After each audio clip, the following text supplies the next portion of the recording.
Саламатсыздар оқушылар. Бүгін бізде жаңа сабақ. Сабағымыздың тақырыбы брейк циклын басқару. Сабағымыз 5 бөлімнен тұрады. Бірінші кіріспе, жаңа сабақ, мысалдар, Python программалау тілінде практикалық жұмыс, тапсырмалар орындаймыз. Одан кейін қорытынды. Сабағымыздың мақсаты Python программасында брейк циклын қолданып есептен шығару. Жаңа сабағымыз брейк циклын басқару. Брейк бұл ағылшын тілінен үзілу деген мағынаны білдіреді. Белгілі бір қойылған шарт орындалуымен ағымдағы цикл жұмысын бірден тоқтатып, программа жұмысын циклден шығарып, әрі қарай жалғастыратын цикл нұсқаулығы болып табылады. Алдыңғы сабақта континуу циклын өткен уақытта ол шарттан кейін программаны жалғастыратын болса, брейк тоқтатып тастайды. Python'да брейк нұсқаулығы цикл жұмысына әсер ететін сыртқы фактор пайда болған кезде циклды бұзуға мүмкіндік береді. Брейк нұсқаулығын for параметрлері циклі мен while шарт циклінде қолдануға болады. Схемада көрсетілгендей, бірінші схемада ол for циклінде, екінші схемада while циклінде брейк қолданылып тұр. Шарттан кейін брейк ол итерацияны орындатпайды, ал continue оны жалғастырады. Бұл екеуінің негізгі айырмашылығы. Ал ұқсастықтары екеуі де if шартында қолданылады. Бұл айтылған мәліметтерді мысалда шығару барысында кездестіреміз.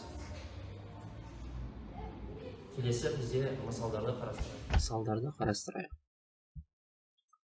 Ұзындығы n болған сандар тізбегі берілген. Тізбектегі сандардың арасында тек біреуі нөлге тең, нөл саны орналасқан орынды табатын программа жаз. Мысалдарды шығару үшін біз Python программасына барайық.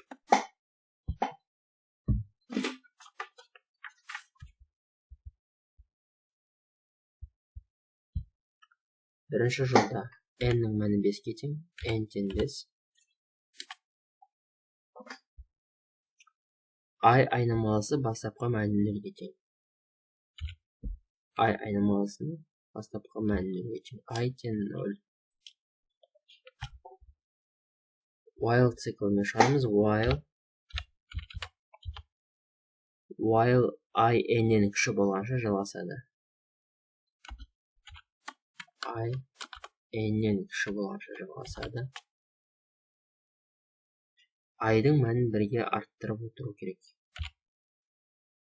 I осы кел 1. I-дың мәнін 1-ге арттырып отыру керек. Одан кейін x санын енгізу керекпіз. X тең int input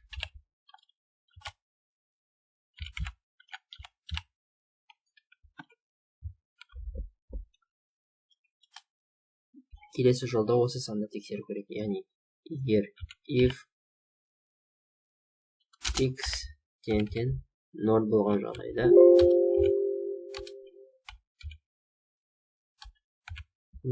жағдайда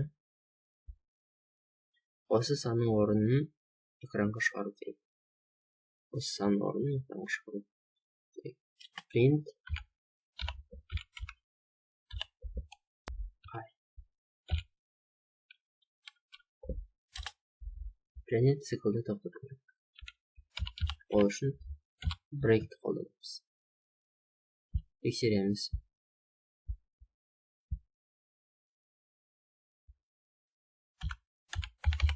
Мысалы деп атай беріп. Жақсы. Мәндерді жазайық. 4, 8, 3 шықты. Яғни мына жердегі 0 кездескен жағдайдағы сол санның орны 3-ке тең. Мысалымызды шығардық. Бұл бізде while циклмен берілген нұсқасы. Енді келесі бөлім бізде тапсырмалар. Бірінші есеп. N натурал саны берілген. Сол санның цифрларының арасынан 0 болса, цикл жұмысын тоқтатып, error сөзін әйтпесе санның өзін кері қарай экранға шығаратын программа құр. Жақсы. Есепті Python бағдарлама тілінде шығарайық.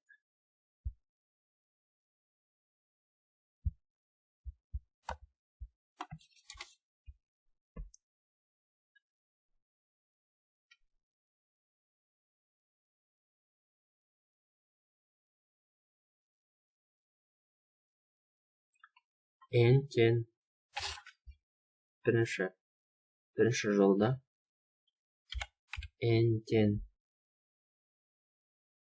int input өзіміз мән береміз. Int input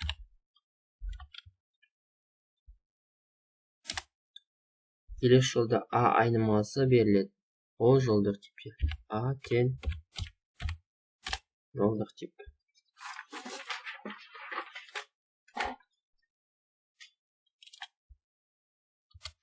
Келесі for i in range. Ол жерде санның ұзындығына дейін болу керек. Ол үшін берілген санды жолдық типке айналдыру керек. Сондықтан біз len сөзін қолданып жолдық типке жазамыз. str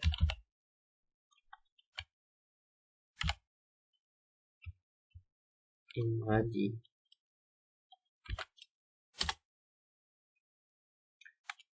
Шарт if n соңғы саны 0-ге тең болған жағдайда, f соңғы саны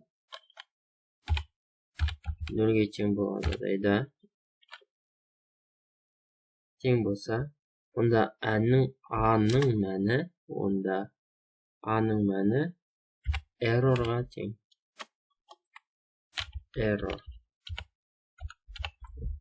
Errorға тең. Және цикл тоқтатамыз. Break. Әйтпесе, else. Әйтпесе, a тең a плюс str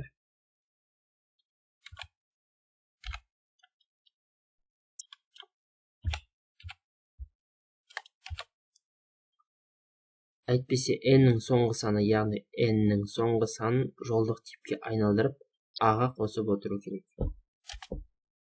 Және n-ді бір санға азайту керек. N тең n бір санға азайту керек. Print экранға i айнымалысын мәнін шығарамыз. Print a. Жақсы, тексеріп көрейік.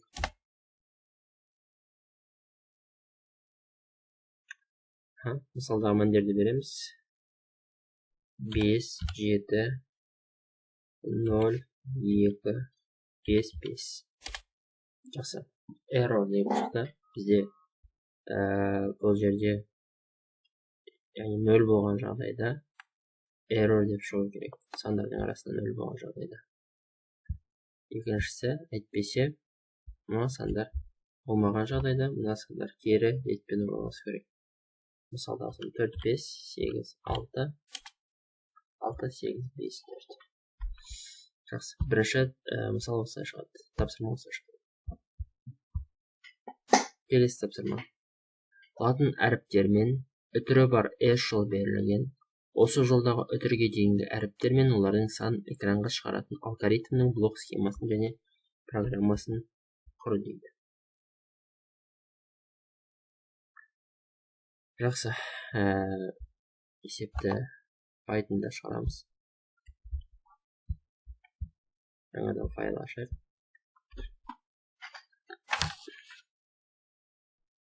Бірінші жолда S берілген. Input. Келесі жолда A айнымалысы A жолдық типке жатады. A жолдық типте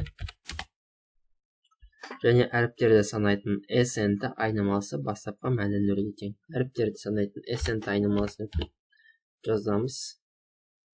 Бастапқы мәні ол нөлге тең. For циклы for I in S, S-ның барлық элементтерін тексеріп шығады. For I in S шарт if айынша элемент үтір белгісіне тең болатын болса, if айынша элемент үтір белгісіне тең болатын болса,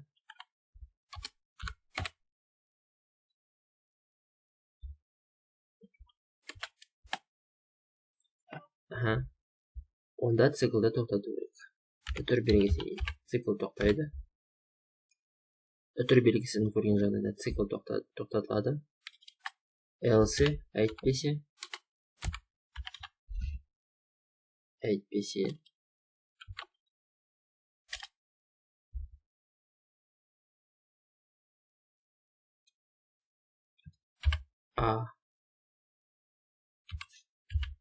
A плюс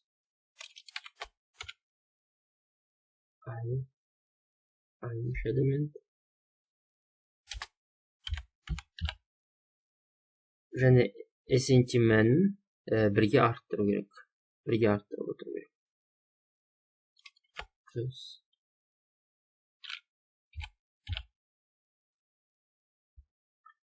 цикл бойынша барлық элементтерді тексеріп шыққаннан кейін экранға A-ның мәнін шығару керек. Print A.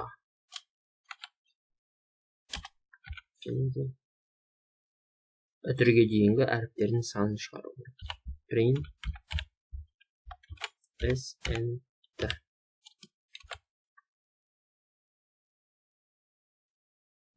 Тексереміз.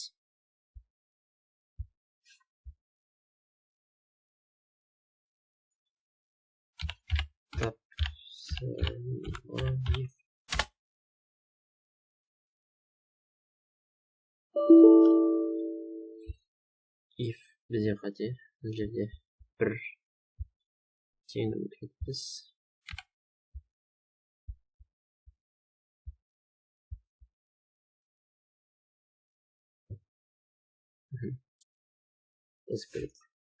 Алма, үтір, алма.